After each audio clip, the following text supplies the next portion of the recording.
Бараа материалын нөөц болон худалдаа авалт зэслүү орон нийлүүлэлтийн бараа материалын материал засгийг сонгоно.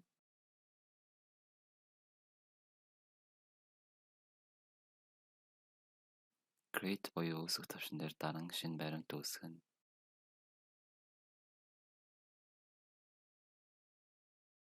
Бэлтгэн нийлүүлэгч дээр бэлтгэн нийлүүлэгч 1 гээд байгууллага манай байгууллага гэж сонгоод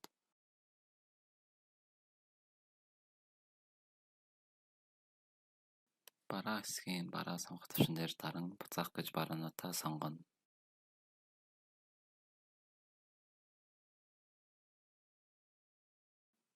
Бараа 1-ээс 4 ширхэг,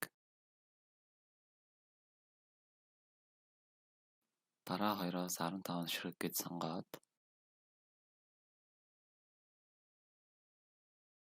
баримтанд шилжүүлэх товчийг дарснаар буцаах гэж байгаа бараанууд баримт руу орно.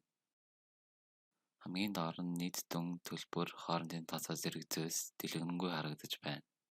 Сүүлд нь Post and Close товчийг дарснаар баримт баталгаажна.